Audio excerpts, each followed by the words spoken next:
Hey guys, Jay here. So finally, this build is here. And I have played around with it a little bit. I have tested a bunch of different setup, and I think I have found a setup that I am very happy with. The playstyle is insanely satisfying and smooth.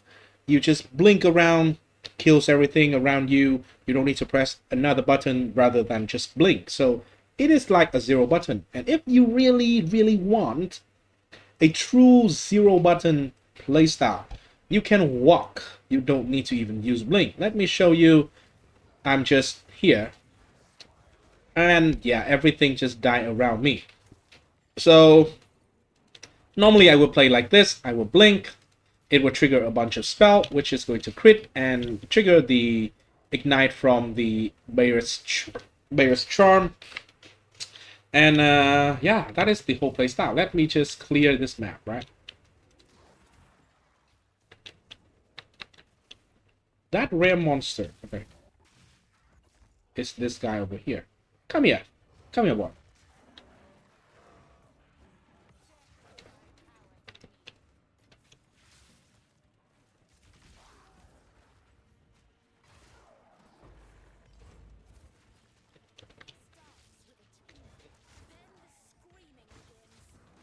Mm-hmm.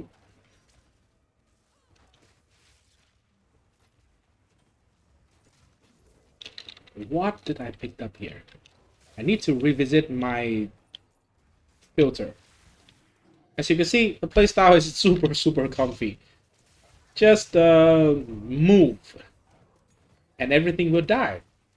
It's that simple. Yeah. Get some gold. I ran out of gold. I did test a lot, and so it burned my gold for respecting like 10 times over. So I do need to hoard a little bit of gold.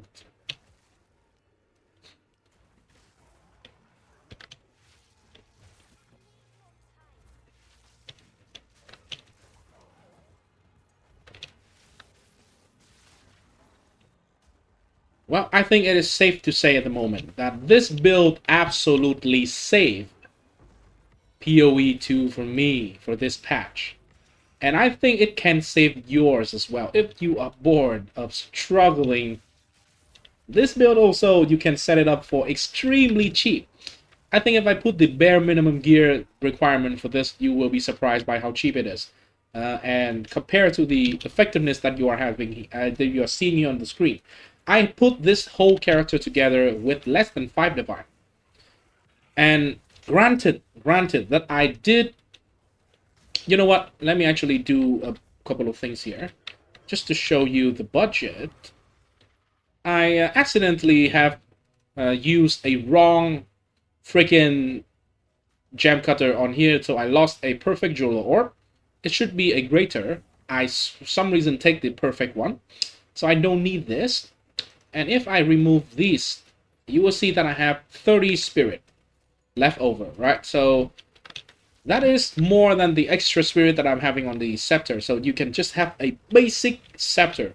You only need it to be the base for malice. Malice is important. It gives nearby enemies critical weakness, which is very important for this build. And yeah, that's about it. You don't need extra spirit, roll on it. You can just basically pick up a lot of things off the ground and play this build. A lot of the items can be really cheap, and I will break it down for you. Even the Bijou Spawn here, this thing actually rised up in price quite a bit from the moment that I actually bought it, but only for the high roll. The high roll is not necessary whatsoever. With how I set up, I blink every like 2.7 second, but if you don't use gem cutter prism on the blink gem itself, you don't have the quality, you don't have the 10% cooldown recovery on the quality of the gem. You don't even need any, you can just use any Bijou Born. You don't need a good roll. You can use the minimum, I think actually not the minimum technically, but you can use like, the minimum roll is 10%. You can use like a 12%. It is a 10 to 50. So basically just buy the cheap one and you are okay, right? And here is the boss damage for normal boss fight. This boss is a little bit weird though, right? So that is one ignite. And this is another ignite. He cleansed that for some reason. Oh, he actually got immunity.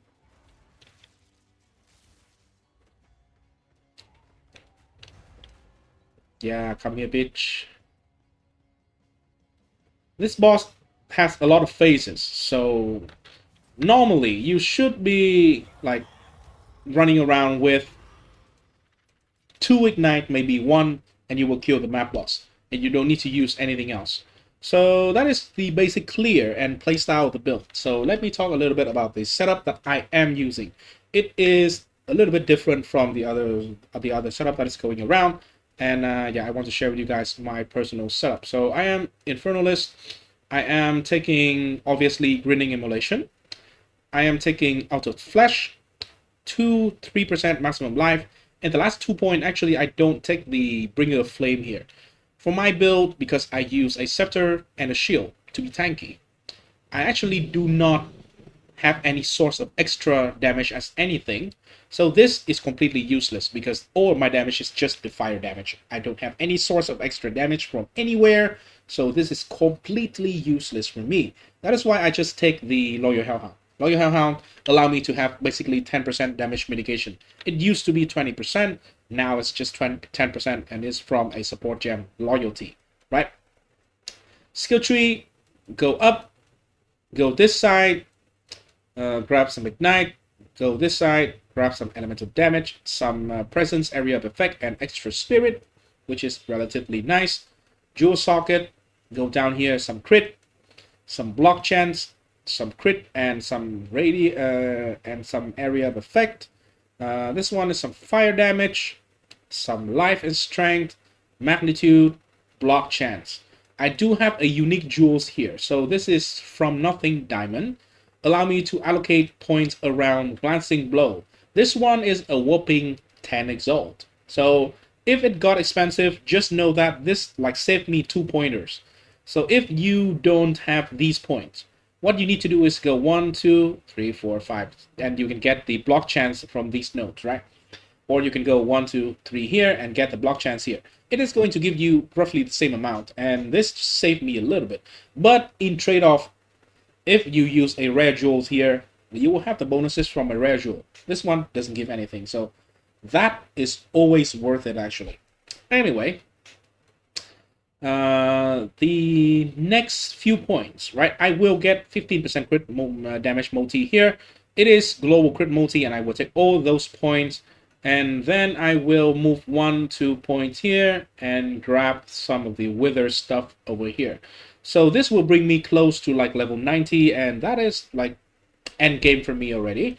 The rest of the skill tree, I can get a bunch of extra quick chance for more consistency. Even though already I have like enough like consistency that compared to what I like, I can have some recoup here for some extra recovery. I can get a little bit more like fire stuff here, a little bit more maximum resistant to be more tanky. There's a lot of options that we can go for, right? So this character right now with this skill tree and the gear is cap all resistances. This is chaos resistant, but because we always take some chaos damage from any physical hit, and majority of monster normal attack in the game is physical hit, so with this we always take chaos damage. So we will always have this effect of this charm, which is 18% chaos resistant. So we are capped on chaos resistant as well. Block at 74%. It could be 75 easily, but yeah, I don't bother. It's just 1%. 3k life, a little bit of energy shield, 1.1k mana, and I used it with Mind Over Matter, so it's just technically more health. Right here, I don't use it for really taking anything else, right? So the skill gem. Summon Hellhound, Last Gasp, Loyalty, and 2 tanky support for the Hellhound to survive longer. So basically we have like 90% uptime of this guy, and we almost always have the 10% mitigation from Loyalty. Blink, Ingenuity, quality, give cooldown, so try to get it. Cast on dodge. If you use this specific combo of gem for 4 links and 6 link as well, 6 link, if you have a 6 link for this one, you can put life tap in here to prevent not casting in some situation. Very, very rare, right? But you don't need the 6 link. Anyway, 4 link is going to be Emperor Fusillade, Bolt Lightning, Scatter Shot, and Impetus. This will ensure you to trigger both of those spells in one single blink all the time. You don't need any further investment in the skill tree, energy gate from any other sources. It just covers a lot of area, have a lot of hits, so it have a lot of chance to roll the crit. And basically, I've never faced a situation where I blink and I don't trigger the ignite when I got into a pack of monster, right? Next one is Arctic Armor. This allows me to do the walking or AFK playstyle. As you can see there, I just walk, I don't trigger any spell. That is the Arctic Armor. It is triggering, it is critting, and it is triggering the ignite. So you can literally do that as well, right? And just kill everything. So it can be very, very comfy, very lazy. Hey, Spear Field. This is for utilizing the Scytha Spear. So this allows me to aggravate the ignite.